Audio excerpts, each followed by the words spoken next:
Leur promettant le succès au bac, un répétiteur sodomise plusieurs lycéennes. L'étudiant Toori Capo-Justin, 26 ans, a réussi à manipuler 4 lycéennes en classe de terminale à Gagnoa en parvenant à leur soutirer de l'argent et à les sodomiser, leur faisant croire qu'ils pouvaient ainsi, grâce à ses pouvoirs mystiques, leur faire obtenir le baccalauréat. Bac. Poursuivi devant le tribunal de première instance de Gagnoa sous les chefs d'accusation d'escroquerie portant sur des numéraires et de harcèlement sexuel, Toori Justin a reconnu les faits. Dans le courant du premier trimestre de l'année scolaire écoulée, l'étudiant rôde autour des collèges et lycées de Gagnoa, en quête uniquement de jeunes filles en classe de terminale A, à qui il se présente comme un répétiteur capable de les encadrer et de les aider à réussir brillamment au bac. Il parvient à convaincre 4 lycéennes âgées de 19 à 21 ans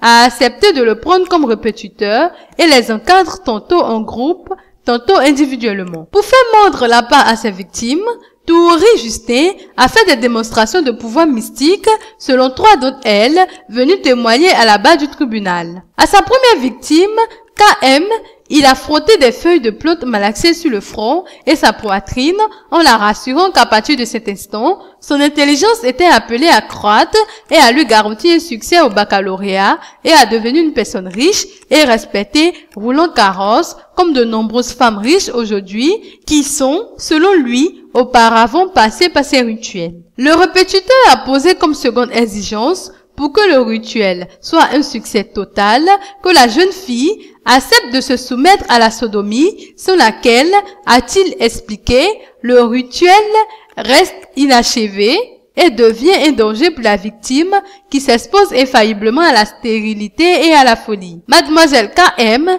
n'a pas hésité longtemps à se soumettre et à accepter de se faire sodomiser par son répétiteur en pleine nature dans la brousse. À 2 autres jeunes filles de terminale A, que le répétiteur mystique a appâté séparément, celui-ci leur a fait prendre des cailloux qui, après quelques incantations, se sont transformés au bout de quelques minutes en graines d'arachide qu'il a fait manger à ses victimes en leur promettant les mêmes succès. En dépit de l'exploit, celles-ci ont longuement hésité à céder à la seconde exigence. Mais, par un harcèlement de jour comme de nuit, Toori fait appeler les jeunes filles par un individu qui se présente à elle comme son maître spirituel et exigeait qu'elle achève le rituel sous peine de stérilité et de folie. 3 des 4 victimes de Toori ont confirmé avoir cédé à toutes ces exigences comme si elles étaient hypnotisées, incapables de lui refuser quoi que ce soit. Ce, au point que, selon l'une d'entre elles,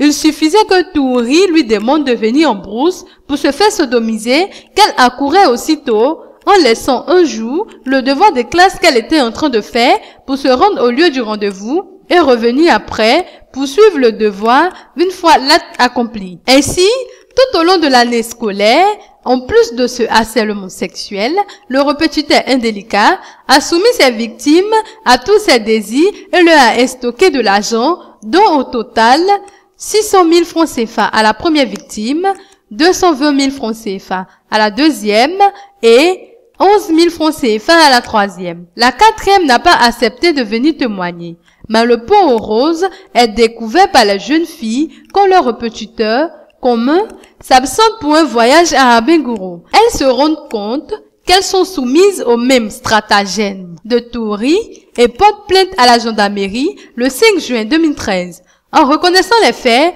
Toori Justin a confié au juge avoir adopté cette stratégie d'escroquerie pour se faire de l'argent afin d'aller postuler à un concours pour un emploi. Le tribunal l'a condamné à 3 ans de prison ferme et 500 000 francs CFA d'amende et a remboursé aux victimes les sommes stockées. Seule la victime qui a déboursé 11 000 francs CFA a réussi à son baccalauréat série A2.